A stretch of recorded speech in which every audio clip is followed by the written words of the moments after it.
Hello dear friends. Today we will get acquainted with the memories of Erwin Bartmann, who served in the Leibstandarte Adolf Hitler. Do not forget to like, rate the video and leave your opinion in the comments, but as we begin. At the beginning of the journey, I joined the Leibstandarte Adolf Hitler on May 1, 1941. I was a Berliner and never doubted that sooner or later I would be a volunteer in this unit. I often saw them during parades in the city, on the guards of the Reich Chancellery, and so on. Their beautiful uniforms, camaraderie towards each other and, in addition, they were all very tall guys, at least 1 meter 82 centimeters were striking. The Eastern Front is the southern direction. As the offense on the east continued, we moved towards Kherson, where the fighting went on from August 19 to 22, 1941. Our 1st Battalion attacked the village of Snizhirevka. The Russians fled, leaving a huge amount of weapons and ammunition. Then we set our sights on the Caucasus, taking one by one Berdyansk, Mariupol and Taganrog. The last fell on October 17. Moving on from Mariupol to Taganrog, we stopped for a halt on the side of the road. Scouts were sent out to reconnoiter and soon returned, noticing Russian units moving past us to the west. Perhaps the Russians were unaware that we had already breached the defenses in their forward positions, or were trying to get around us to attack from the rear, although the latter was unlikely. We set up machine gun emplacements on the railway embankment and prepared mortars for firing right on the road. The ensuing battle did not last long. Thank God, we did not suffer any losses, but the Russians withdrew, leaving a large number of weapons and equipment. The attack on Taganrog continued. We stumbled upon the airfield, jumped off our trucks, attacked and captured it, while the Russian planes still continued to land and take off into the air. When we got to Taganrog, we were given the task of capturing the harbor, port facilities, and, in addition, the radio station, which was located on a hill nearby. When we broke into the building where the radio station was located, the Russians had already left it. They broke the antenna, and the whole floor was covered with mercury from broken radio equipment. Some large ship tried to leave the harbor, but was sunk by the fire of our 88mm anti-aircraft guns. I still remember that ship lying half-submerged in shallow water in 1942, not long before we were taken to rest in France. We continued our advance to the east, but were soon stopped and forced to dig in. We remained in these positions for 3 weeks. We were scattered over a wide sector of the front, since we had to defend a vast flat area. I was between the command post and the location of the 3rd platoon with my phone. It rained continuously, and shelling continued day after day. We constantly waited for the Russian offensive move, but it seemed that this would never happen. One day, a Russian shell exploded near my trench, shattered my field telephone and my entire supply of hand grenades. Stunned by the explosion, I did not hear anything and I thought that I had been killed, but it turned out that I was simply shell-shocked. My telephone was gone, but I was still alive, which was of the greatest importance at the time. Our losses gradually grew, and everyone who was able to fight remained in the ranks. Ammunition became less and less, and literally every shot counted. We sat in our trenches with fixed bayonets, waiting for an enemy attack. And the Russians appeared, but with their hands up. They did not go on the attack, but surrendered, shouting that we should not shoot. They had enough. We saw how the commissars following them took to their heels, began to shoot at them, but the latter turned out to be more agile. By November 17th, we were ready to launch an attack on Rostov. November 20th, early in the morning, we moved forward. Initially, we were supposed to set out at 5 a.m., but the fog was so thick such that the attack was pushed to 11 a.m. First, the scouts set off. After 20 minutes they were followed by infantry, which was supported by army tanks. Later, everyone said that such an offensive had not yet taken place. Usually, when the tanks stopped, the infantry began to dig in, but this time, when the tanks stopped, running into anti-tank ditches, we continued the offensive.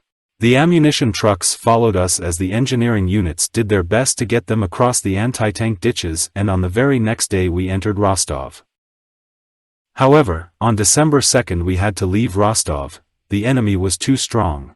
We were running out of ammunition and food, because our advance was too fast, and we broke away from the supply lines.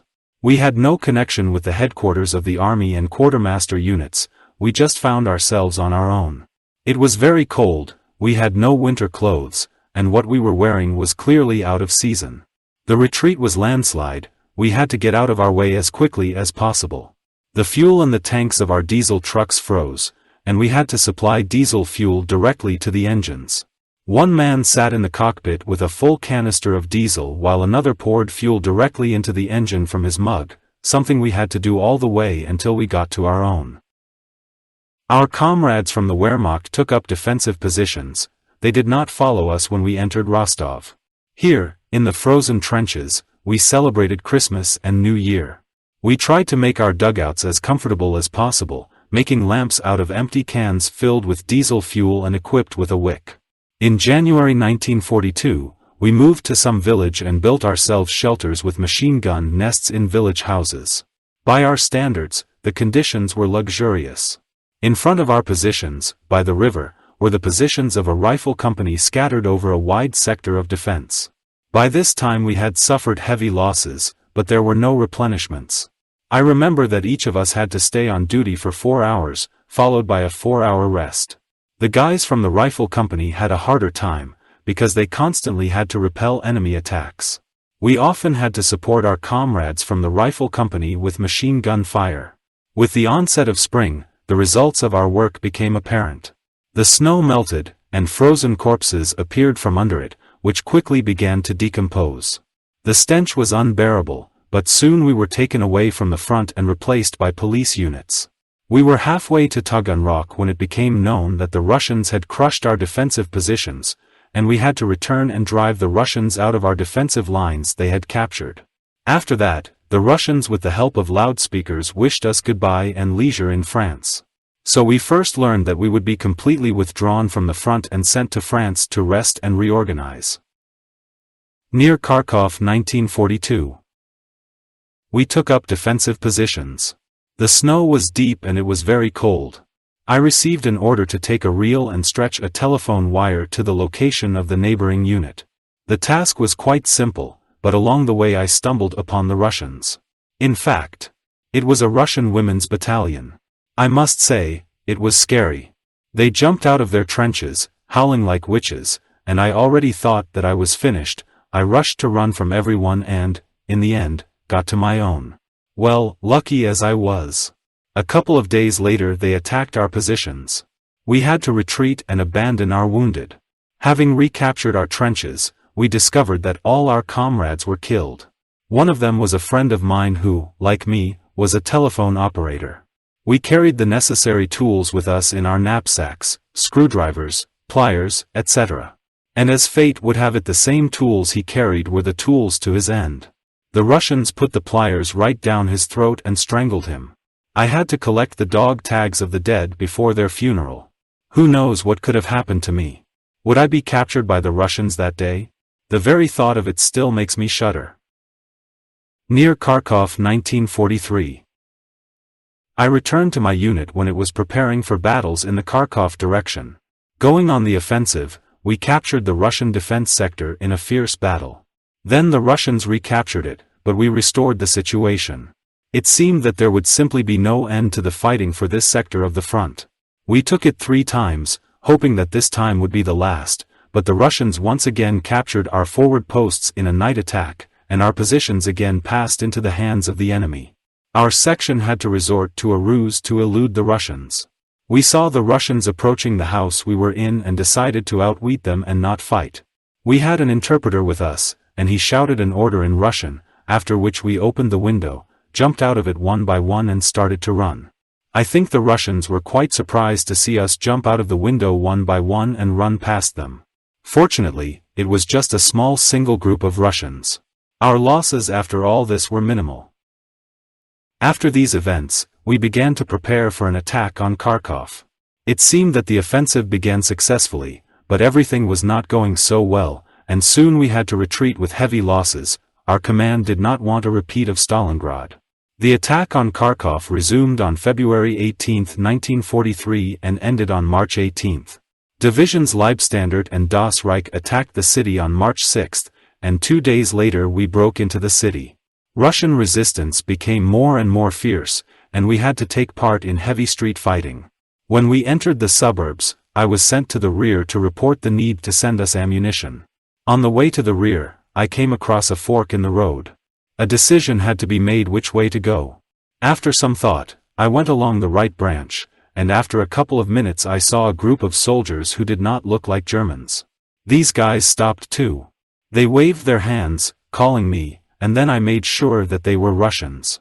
I set off on my way back, trying to get out of this place as soon as possible, got to a fork, took a different path, and, as a result, reached the commissariat. Here I reported to the sergeant major that I had seen some Russians. This caused quite a stir. The Russians were only a few kilometers from the location of our quartermaster units. When I returned to my unit in the evening on an ammunition truck, my unit was engaged in stubborn street fighting for every house. I remember one quarter that we had to clear of Russians. We were running up the stairs of a house, and the Oberscharführer was in front of me. I saw him slip through some door and disappear. When we ran closer, the door was closed, but he disappeared without a trace. We cleared this quarter of Russians, but never saw our Oberscharführer again. Most likely, he was captured by the Russians. After the capture of Kharkov, we moved to Alkany, but after a few days we returned to the city and settled in Soldatenheim. This is a temporary soldiers' rest home, where we rested, washed ourselves of dirt and cleared ourselves of lice. After a good meal, we were able to go to the cinema or to the opera. I chose the opera and went to listen to Boris Godunov. However, the offense continued, and we began to advance in the direction of Belgorod.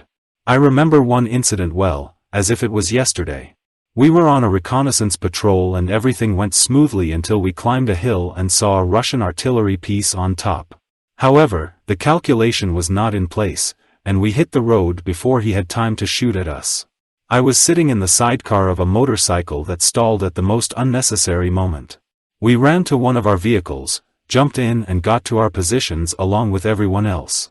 I was annoyed because my camera was left in the sidecar of the motorcycle, and so the next day, when it got dark, the motorcycle driver, I and another friend on another motorcycle went to the place where we left our car.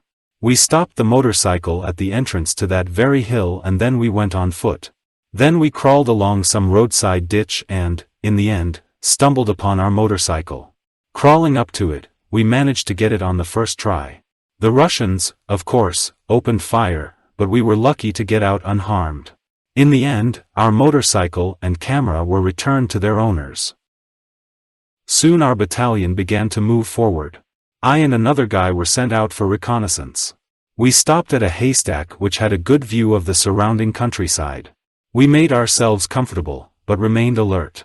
Recalling this moment, I can now say that we were rather stupid, since we did not have a walkie-talkie or telephone, and there was no way for us to contact our unit. When 2 German planes flew over us, we jumped up and waved our hands to the pilots. They noticed us, but for some reason they decided that we were Russians, and began to dive. They fired on us twice. My friend survived unharmed, but I was wounded in the right thigh. Feeling warm blood running down my leg, I pulled down my trousers to look at the wound. Luckily the bullet didn't go too deep and I was able to extract it and bandage myself. We returned to our own and reported the situation to the commander. I thought that they would send me to the hospital, but the wound was not considered serious enough, and I remained in the ranks. Kursk salient. The time has come for the greatest tank battle in history. We were to attack on the southern front of the Kursk salient side by side with the Grossdeutschland Panzergrenadier Division. Our division went on the offensive, and as we crossed a small copse, I was wounded. Shells exploded over the tops of the trees, and there was so much shrapnel that every second person was injured. A piece of shrapnel hit my right shoulder, entered my lung, passed a few millimeters from my heart, and stuck between my ribs. I partially lost my sight and could hardly distinguish between light and dark tones. One of my comrades, who was slightly wounded, took me to the dressing station. Here I was bandaged, and I began to wait for the transport that would take me to the hospital. The car came, but on the way to the hospital, we were forced to move along the road, which the Russians saw in full view. They did not make concessions to the ambulances, and a deadly fire fell on us, but we managed to get to the hospital. I was dragged out of the car on a raincoat stretched out like a stretcher and laid down on straw. I had to wait, because there were a lot of guys who had much more severe injuries. I have seen many of them die right here on Earth. Already at night I was taken to the operating tent and laid on the table. I was given some ineffective painkiller, or maybe somehow I tried to remain conscious. I felt that if I passed out, I would never wake up again. The next day I was taken to the railway station, where, along with many other guys, I had to wait all day to be loaded onto the train. There was a rumor that the Russians broke through. And now what? I have already seen what happened to SS Waffen soldiers who fell into the hands of the Russians. Fortunately, everything ended well. A train was brought in, and we were taken farther to the rear, where they were reloaded onto another more comfortable hospital train. As a result, I ended up in a hospital in Kursk, where I stayed for another week. Then I set off again through Czechoslovakia and Austria to the army hospital. When we got off the train, everyone who was able to walk went to the hospital on foot, and I was among those chosen ones. Well, we had a view when we wandered through this town. The doctors couldn't find any shrapnel in my body. Knowing that something was in me, I asked if they could send me to the SS hospital in Vienna. After prolonged expressions of dissatisfaction, the local authorities agreed. In the SS hospital they took an X-ray and found a piece of shrapnel stuck between the ribs. Till this day it still sits in my body. 1945 year. On the 17th of April we arrived at Lichtenberg, situated on a country road between Pilgram and Markendorf. On the same day we took up defensive positions at the edge of the forest. I commanded a heavy machine gun squad. We had 2 machine guns. We dug in and set up our weapons as they were supposed to. It was calm at night. We heard the thunder of artillery pieces somewhere in the distance, in the direction of Frankfurt and Der Oder, and could not tell whether it was ours or Russian artillery. On April 18th, we were ready for battle, and in the afternoon we attacked the Russians in our sector of the front. First, the infantry went forward, we followed them at a fixed distance, as we were taught. Suddenly, we heard the rumble of Stalin's organs, rocket mortars, VK, enemy fire fell on us, but we continued the attack. We survived, but towards evening the order came to retreat to our former defensive positions. 2 of our guys were killed in this attack, I myself was slightly injured, a small fragment hit me in the face. The next day passed relatively calmly, and we buried our dead in the Lichtenberg cemetery. In the afternoon, Russian tanks appeared on the road between Frankfurt and Der Oder and Mulrose. We saw German women and girls and even children tied to gun barrels, so there was nothing we could do. We did not want to kill our women and children. All we could do was watch in silence as the enemy tanks moved into new positions. This maneuver cost us dearly the next day. At 02:30 on the night of April 20th, the Russians attacked us, and in this attack they suffered heavy losses. A little later, at 05:30 they attacked us again, this time after heavy shelling. We were unable to hold our positions this time. The barrels of our heavy machine guns overheated so that their further use became impossible. We retreated to reserve positions prepared for us. At 18:00, another Russian attack followed, this time supported by aircraft and tanks. Then the Russians dug in opposite us. In the evening the order came to send a reconnaissance patrol ahead to find out what forces were opposed to us. I and 2 other guys went on this sortie. Our affairs were bad, there was no one to command. Our officers abandoned us, and only the company commander remained, a boy of 18 to 19 years old who had no combat experience and had just graduated from officer school. But the worst was yet to come. On April 21st, my platoon leader told me that our regimental commander, SS Obersturmbannführer Rosenbusch, had committed suicide. We regrouped and occupied a line of defense stretching from Petersdorf to Briesen. In Briesen we were told that a train would be formed at the station, on which we could be transported to where we could be put to better use. We waited for a while, but the train never showed up. There were also several thousand refugees and many military personnel of various branches of the armed forces. In the end, we decided not to wait for this train.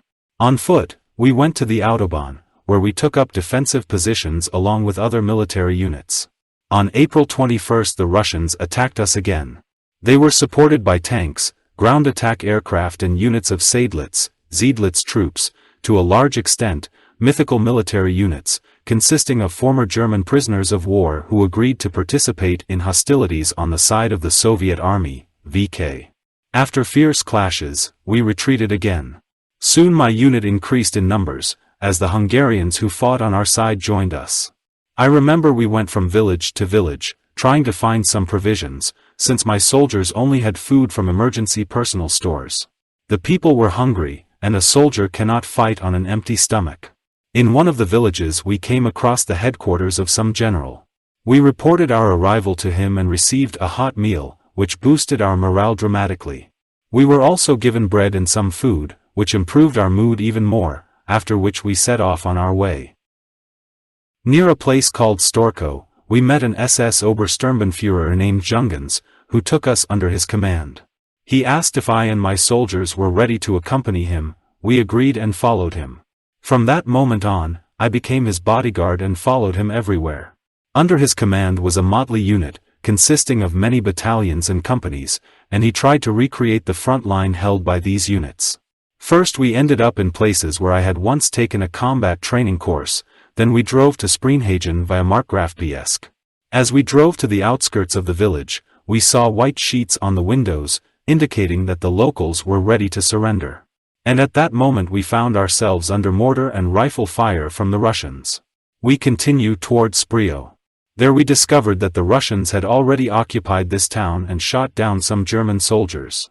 It turned out that among the dead were several soldiers from the SS Waffen, who had been betrayed to the Russians by some old man who lived in a house that stood apart from the others. The next day, April 24th, our commander with several tanks made an attempt to attack the farm, which the Russians had occupied the day before. He wanted to capture this farm because it was in a key position in the line of defense he wanted to create in this area. This attack was unsuccessful, and we lost our commander, who was wounded in this battle. Again we found ourselves on our own, and had to go further west. Soon we came across a column of soldiers and refugees who were rushing west, trying to save their skins. I had to follow them. We got to Kummersdorf, where we fought with the Russians pursuing us.